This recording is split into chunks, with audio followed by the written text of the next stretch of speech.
am an analyzer. I enjoy it. But in all of my analyzing and trying to give reason to things, I've realized that it's kept me stuck in a loop, a pattern. I feel something and I try to go to the cause, the root. I try to figure out what happened to me that created this response. What if the root doesn't matter? What if the root can be changed by what we tell ourselves? What if we created the root and can cancel it? What if our memories aren't real? There actually is a psychological concept of memories not being real, and it's known as memory distortion or memory malleability. Memory is not a reliable recorder of past events, but rather a reconstructive process influenced by various factors such as biases, prior knowledge, emotions, and social influences. Memories can be altered, distorted, or even fabricated over time, leading to inaccuracies and inconsistencies. This phenomenon highlights the fallibility of human memory and the potential for false or unreliable recollections.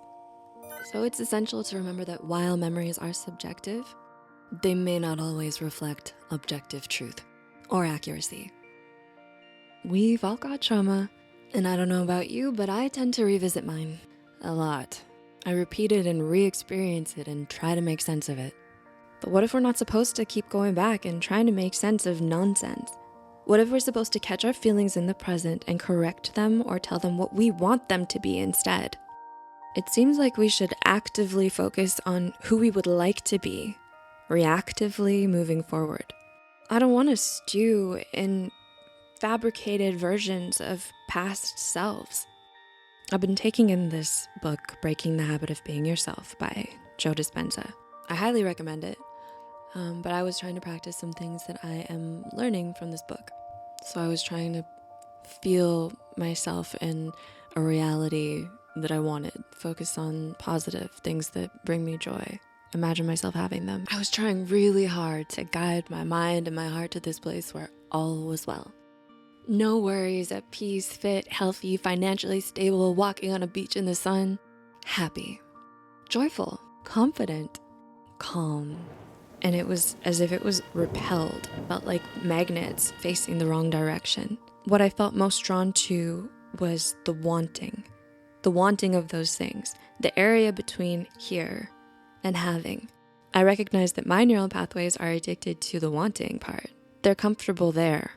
They're comfortable in the not having, the longing, survival, desperation. And in that, I'm manifesting more wanting because I can't step into the feelings of a reality where I am actually at peace or happy or safe. Our habits are largely formed by the age of 35 due to the way that our brains function. During the first 35 years of our lives, our brains are in a more malleable state, known as the neuroplasticity phase. This means that during this time, our brains are highly adaptable and more receptive to new experiences and learning. As we go through life, our experiences, behaviors, and thought patterns become reinforced and solidified in our neural pathways. These repeated patterns create hardwired connections in the brain. In other words, our brains become accustomed to certain ways of thinking and behaving, and these patterns become automatic and ingrained. So reprogramming these established neural pathways can be challenging, because they become deeply entrenched in our brain's wiring. Our habits and behaviors are often associated with emotional experiences which further strengthen the neural connections related to those habits. This emotional attachment can make it difficult to break free from old patterns of behavior and embrace new ones. Difficult, but not impossible. Just by bringing awareness to these patterns, we can begin to question their validity and explore alternative ways of thinking and behaving. Our brain can become addicted to negativity due to the way our neural pathways are wired. Negative thoughts and emotions can trigger the release of stress hormones such as cortisol, which can create a biochemical response in the brain and body. When we consistently engage in negative thinking or experience negative thoughts, our brain becomes accustomed to this pattern and forms stronger neural connections associated with negativity. This can create a feedback loop where we're more likely to perceive and interpret situations in a negative light, reinforcing the neural pathways associated with negativity. When we try to change our thinking or behavior patterns to focus more on the positive, the brain's like, what is this? It resists the change. It's foreign, and it perceives it as a threat. Our brain is designed to conserve energy and maintain familiar patterns. Therefore, when we attempt to introduce new ways of thinking or behaving, the brain perceives it as a threat to its comfortable state. As a result, the brain activates the fight or flight response. This response is an evolutionary mechanism designed to protect us from real and perceived threats. So again, when we try to change for the positive, our brain interprets it as a threat and triggers a chemical stress response in our bodies to keep us in our comfort zone. This stress response can manifest as heightened anxiety, like feeling increased levels of stress and worry as you step out of your comfort zone, or resistance and self-sabotage, even physical discomfort like headaches or digestive issues. You might have strong cravings and urges. There will be mind games, fear, self-doubt, and emotional ups and downs, going through mood swings, irritability, or emotional volatility as you navigate the challenges of habit change. The freeze response can also be a part of the situation. You might feel a sense of being stuck. It can be seen as a defense mechanism to protect yourself when fighting or fleeing is not possible or effective. You can't really escape yourself. During the freeze response, your body might experience a sense of mental and physical shutdown. It can manifest as a feeling of being trapped, unable to take action, or an experience of a lack of motivation. It can contribute to resistance, procrastination, and a sense of being stuck in old patterns.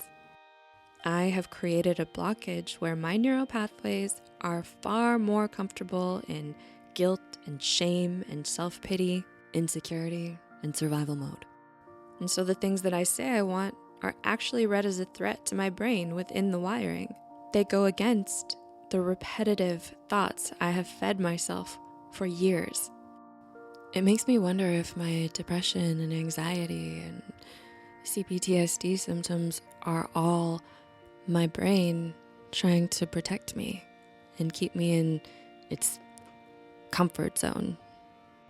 It's a working theory, but if so, I think I'd like to trade one discomfort for another.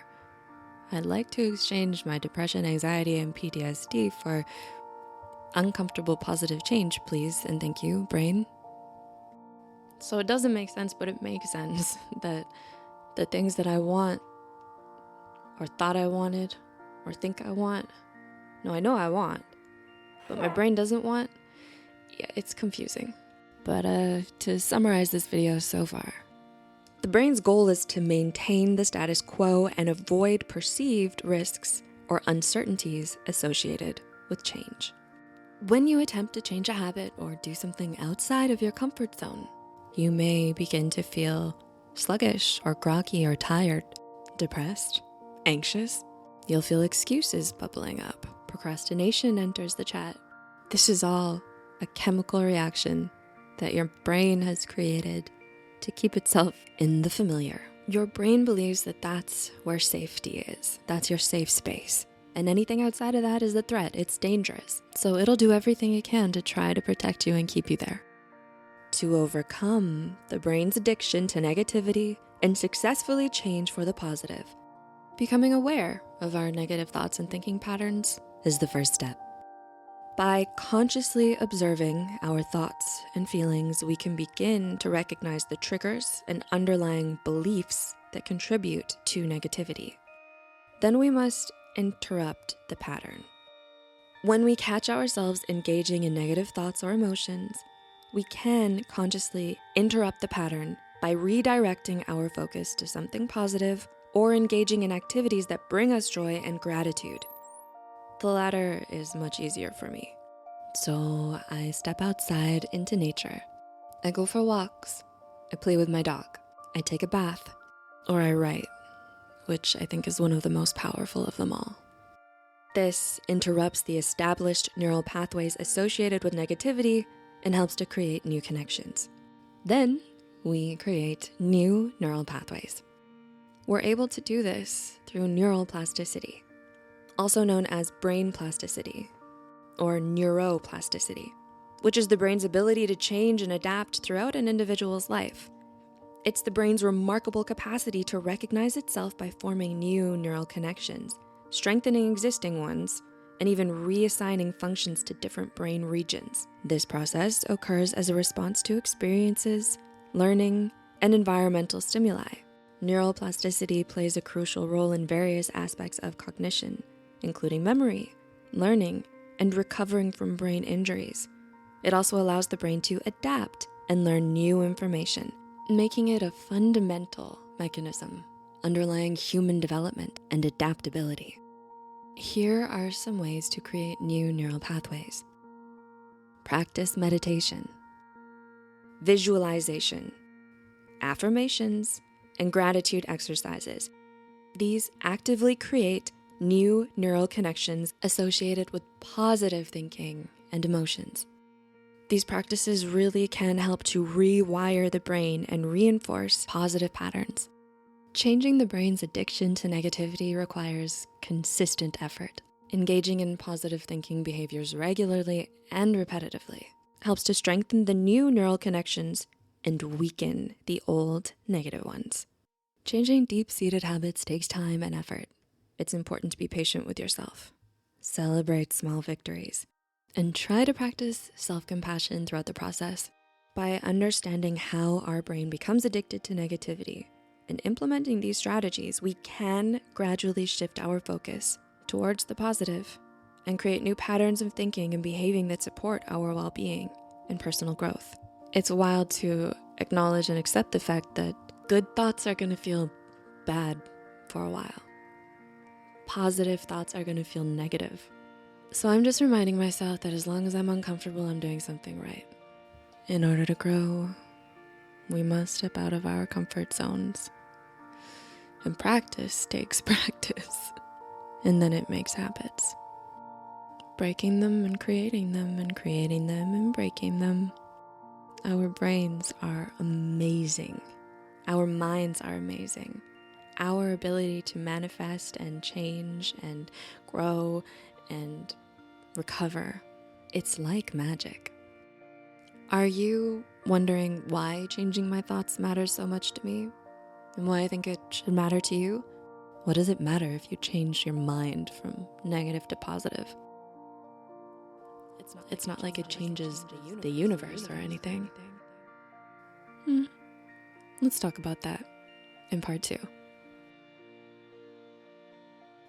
If you enjoyed this video, don't forget to like and subscribe and hit the notification bell to be notified when I post new videos. And there are links in the description if you'd like to further support this channel. You keep this channel alive, and you are so appreciated. Thank you.